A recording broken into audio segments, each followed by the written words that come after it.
Hey, I'm David. We are the Cola guys. George is not with me this morning, but we're going to push on in his absence. We have two amazing, phenomenal guests with us today. Ben Bounds with both Palmetto Mortgage and Fatherwood Productions. Good morning, Ben. How y'all doing? Good. And we've got Gritty Flyright, aka Wesley Liston, with us, country singer. We're going to be talking to here in a little bit. This episode is brought to you by Dick Dyer Mercedes-Benz, the first Mercedes-Benz in South Carolina. But Ben, before we dive into events and country music here in the mid-state and I'll say all across South Carolina, let's talk a little bit about the mortgage business. You're with Palmetto Mortgage that covers the state of South Carolina. So tell me a little bit about how you got into that, what you do with that. So I got in when the getting was good about 7 years ago in the summer of 17. And it was, it was easy living when I first got in the mortgage business. And my first job was with Palmetto Mortgage Group. We had a different parent company at the time. It's funny. Here I am all these years later, and I'm back under the same boss that I had in the very beginning in the early days. But our regional headquarters is right there in Lexington, right outside of Columbia. We were acquired by depending on what day you ask me, the largest, second largest, third largest mortgage company in the nation, Cross Country Mortgage, back in April of 2022, which was about a month after I went to work for Cross Country. They acquired Palmetto. And then so a few months later, I actually transferred back into the Palmetto division so I could be with my old team. And it worked out great. And although the industry in a lot of ways is a little sideways right now, there's no point in kind of, sugarcoating that. It's been a rough year and 6 months or so. Yes. But as you clearly know, some of the struggles that we're having right now that I thought would have subsided by now have not. And so I think a lot of us were wrong on our projections in spring of 2022. I thought the cash buyer, I thought that train would run out of gas. It has not. No. And then when you couple that with the fact that rates have tripled since the end of 21, that's a tough deal. That's a tough pill to swallow for a lot of us. So the good thing about being with one of the three largest lenders in the nation is that, we can get creative. We have a huge operations center in Ohio, right outside of Cleveland, that they're super creative. They're willing to get skinny and get real aggressive in order to compete, not just with our competitors, but to compete with cash buyers and to compete with that market. And I feel like we roll out a new program to help, down payment assistance or low credit score buyers and whatnot. About twice a month, we're rolling out a new program and just trying to figure out every solution possible to put somebody that doesn't have $1 million in their bank account. We still want to be able to put those people in a home, right, and make them a homeowner, because at the end of the day, home ownership is the American dream. That's what we sell. That's the service that we have elected to go into.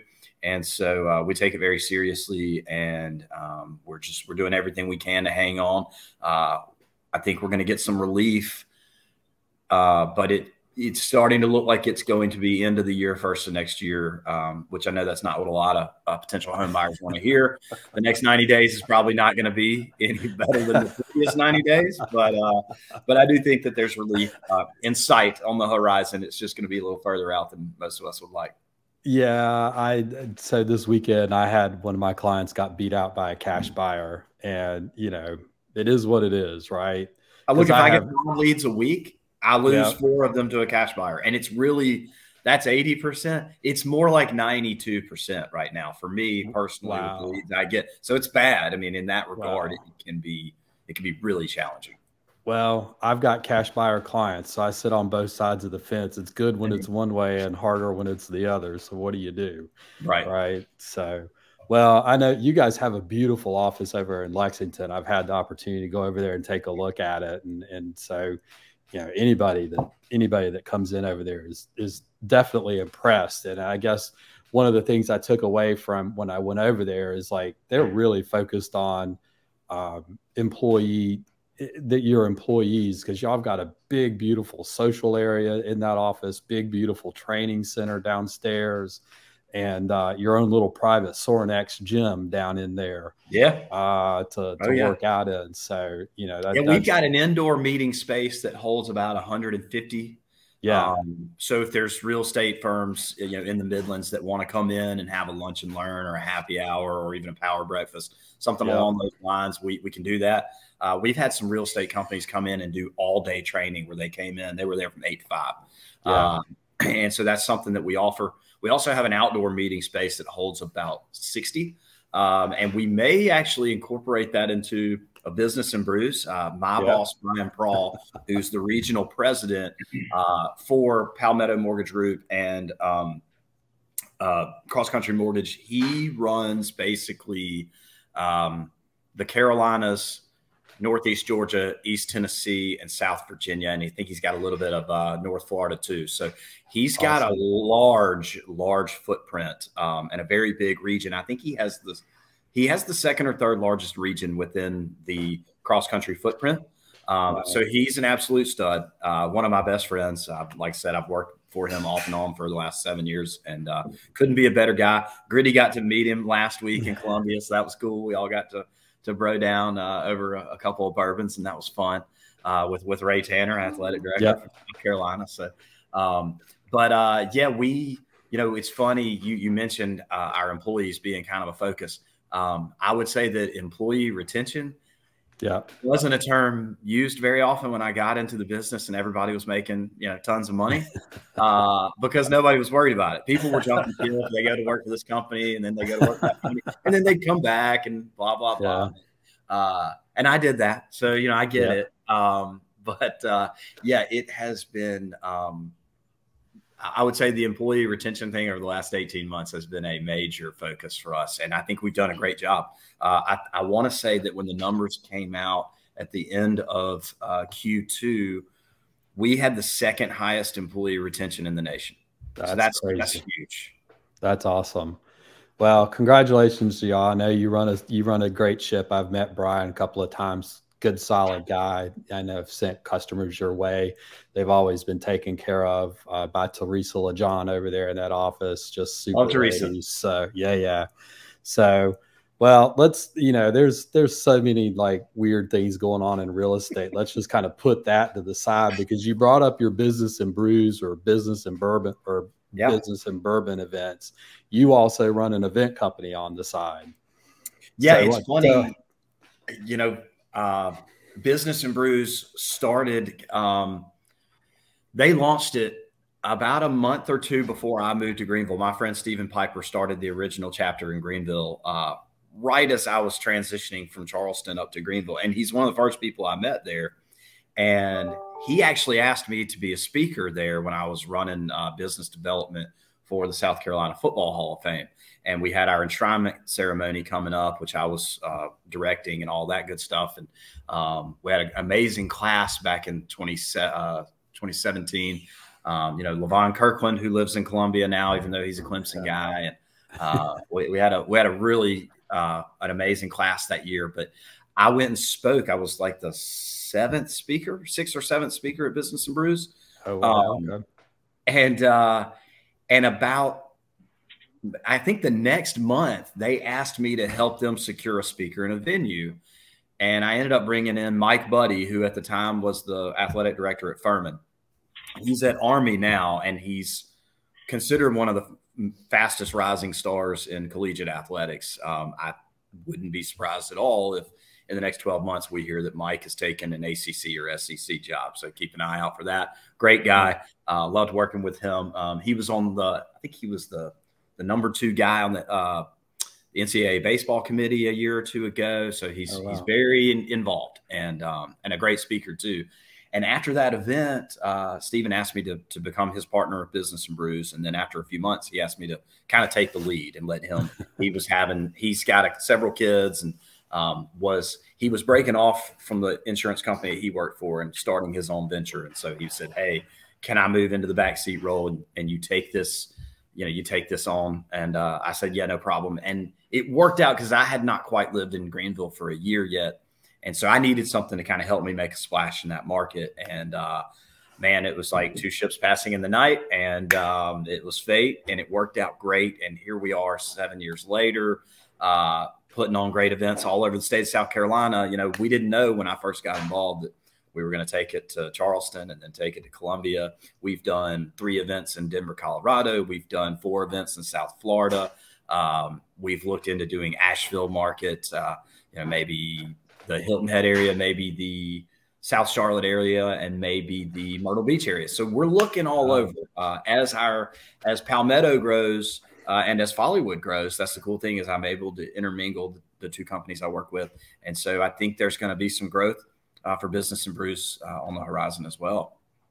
Well, if you want to get up in the Asheville market, that's home. That's my home. So let me know. There's some great exit people up there and some other friends that are big in the real estate business. I'd love to help you any way I could. I love that market. I had an office on the South Slope for a year and a half and was up there every week for 18 months and for at least a day or 2. And it was an eye-opening experience. But yeah, I'd love to get back up there. Awesome. Well, you've had great speakers at the ones in Columbia, and I know Columbia is still kind of a new territory for y'all, and y'all are building. But your ones in Greenville and Charleston are rather large, right? Yeah, we average over 175 in Greenville every month, and we just hit to where our average in Charleston is about 120 a month. Well, congratulations on that. Thank you. But it's not just bringing business people together that your events production company is focused on. You've got something else going on these days, correct? Yeah. Oh, absolutely. I was fortunate enough in March to I bumped into Bunky Odom, longtime manager of the Allman Brothers, out on Folly Beach on a Sunday after a festival. And I was just walking my dog on a Sunday morning. I run into Bunky, hadn't seen him in, I think it had been close to 5 years. And he said, "Hey, I just started maybe working on a project I think you'd be interested in." I said, "Okay." And he said, Can you grab breakfast out here at Lost Dog next Wednesday?" I said, "Sure, why not?" Well, I had no idea what I was walking into. And I sat down at the table across from Wes, Gritty Flyright here. And that was the project that Bunky was working on. And he wanted to bring me in on the booking side. And he said, "I know you're rusty, but I know you're chomping at the bit to get back in the business."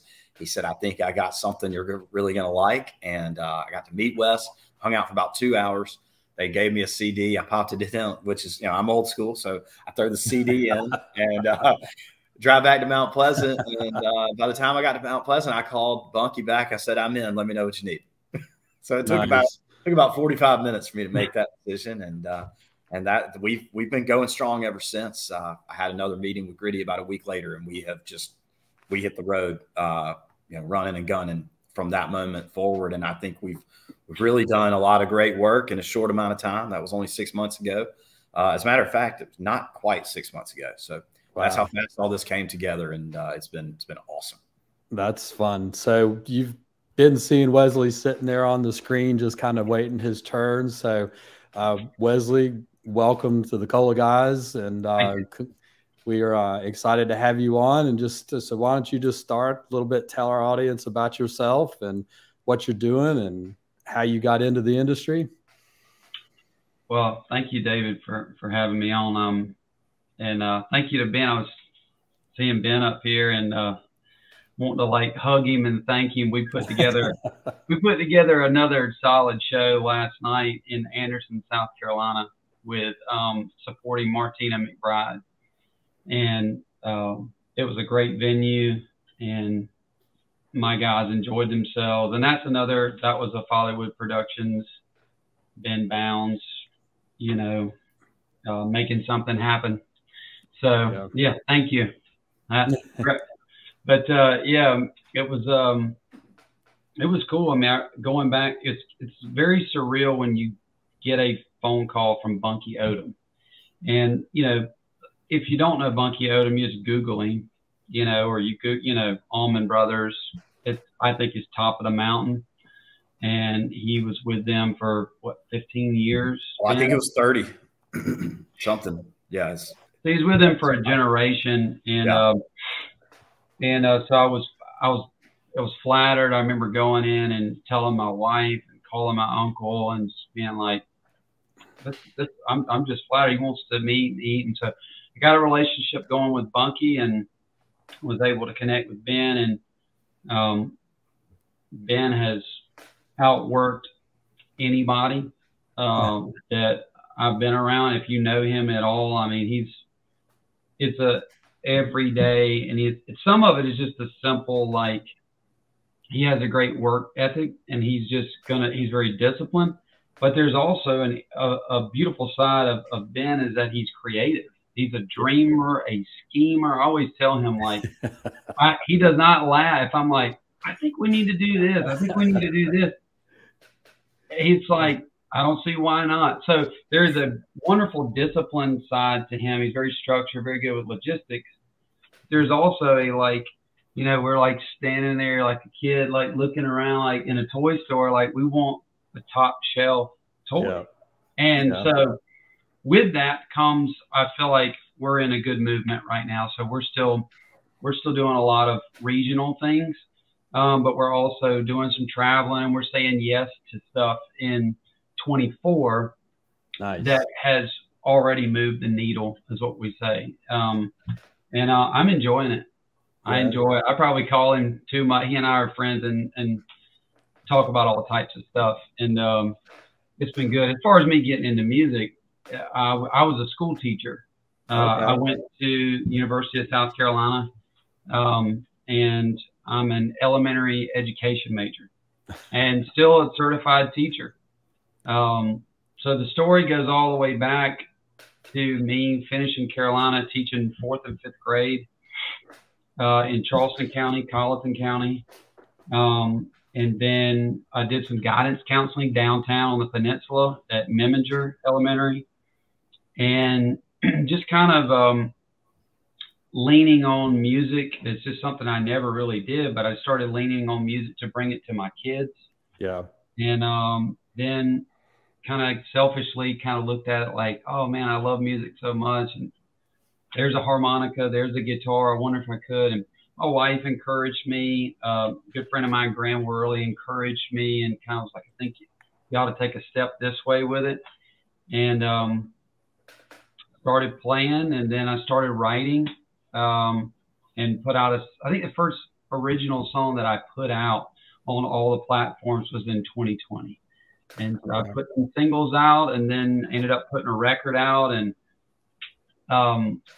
but at the end of the day, I told Ben Bound that I am a school teacher, and I'm just applying that skill set and surrounding myself with people like Ben, who've been in the business for 20 years, Graham Worley, who's been playing for 25, 30 years, my producer, Ian Guthrie, been doing this. He got all these, and then Bunky, is at the head of the whole thing, has seen what you do and what you don't do. And so if you take that group, they can take someone, as long as I'm willing to listen and hear it, and kind of navigate a cleaner path for me. So I'm not, I hate to say this, but I'm not paying as many dues under that leadership. So it's been fun. Well, it sounds like, it's someone who owns their own business, and maybe Ben will agree with this too, is, we're always looking for people that are coachable. Sure. Right. People who are open and willing to grow and listen to feedback. And it sounds like you did. You and I know we were talking before we jumped on air, but I taught 5th grade in the very beginning of my career. So, man, we didn't make that connection beforehand. You, man. Yeah. So what are your hopes and dreams with this? How far are you willing to take it? Are you still working in education to kind of, backstop this a little bit? Or are you all in for your music now? So I have a very supportive wife, and she worked as well. She's a school teacher, graduated from Carolina as well. And I am committed and I think I've been doing the last foot that I had in the education door was part-time, a couple days a week. I was doing guidance counseling in Charleston County at Memminger, and that was maybe 3 years ago. I think I've been doing music now almost for 3 years full time. Awesome. And being in Charleston, I'm grateful. I complain about Charleston. I complain about, I always talk about the price of a chicken sandwich. A chicken is not a rare bird. In any part of the world, it can be found. But for some reason, it's a lot of money. I live on James Island, and but I kind of stop myself there because I also am given certain opportunities with the money that comes in and out of Charleston. Yeah. Completely different opportunities to go, whether it's a public event and the dollar is just longer. People are going to pay you more to entertain. People want to be entertained more in Charleston than they do, let's say, even an hour west. And then the private scene, I told Ben when he found me, I had to step out of the private scene because I was almost to a fault booked too much. And the money was good. I mean, you can go play all the weddings that take place every week, year round in Charleston. You can get a part of that. So I've got really good relationships with people, Daniel Island, Kiowa, downtown. It's 6-figure weddings. So if you get in the mix there, you can provide for your family. You can play music full time. But to answer your question, Ben's helped me transition out of that. And we still have those relationships. We do that where we can, but it's more a secondary thought. And right now there's what Bunky calls career moves. Yeah. And because I can't, my wife told me, she's like, we're going to go. And no one's ever told me no.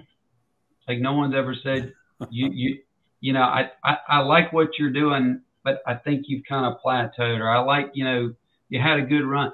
So I'm going to go till somebody tells me no. And we'll see how long that goes. So I'm committed full time right now. And it's fun to be both feet in.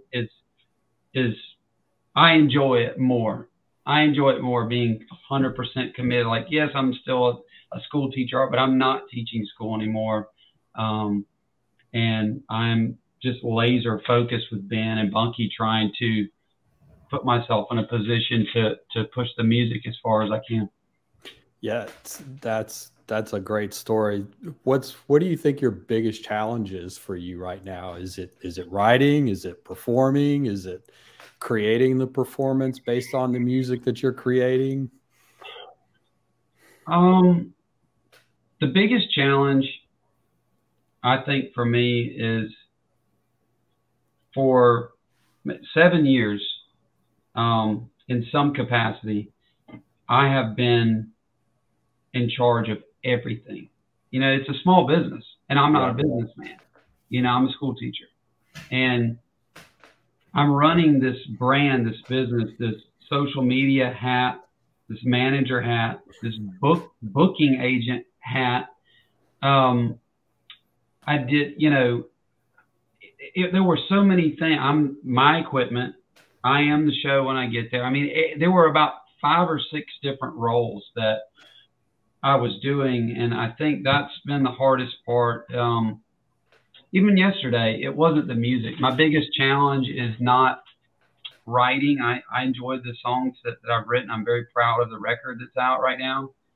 I don't have major regrets there. I love the guys that I play with. We all hang out. We're all friends. We're from Charleston, and we hang out with each other's families. And so there's great rapport there. I think maybe the biggest challenge is, if I'm being transparent, and a friend of mine, Dickie, has helped me with this, is the protocols of what it means to be. I've always appreciated music, but you take things for granted of what goes on behind the scenes and how these guys and girls get up there and perform, not in a robotic sense, but like in a professional manner. And there is protocol that you need to know. And I think that's been the biggest challenge for me, and the biggest learning curve is I've never thought about how, I know how, like you in 5th grade, I know how to hold a room. I know how to lead. I know how to motivate, entertain, and I know how to engage a room and the parents and the faculty and my kids.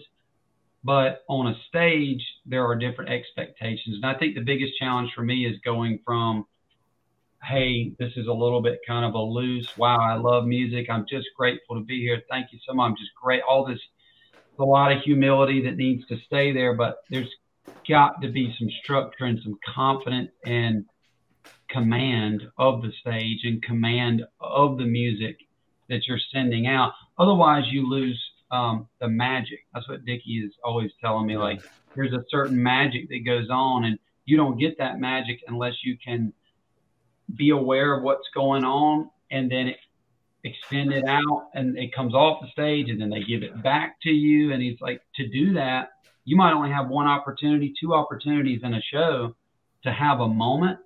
And if you don't do all these things, you don't put yourself in a position. So I think the challenging thing is me just learning the ways of a professional musician right now.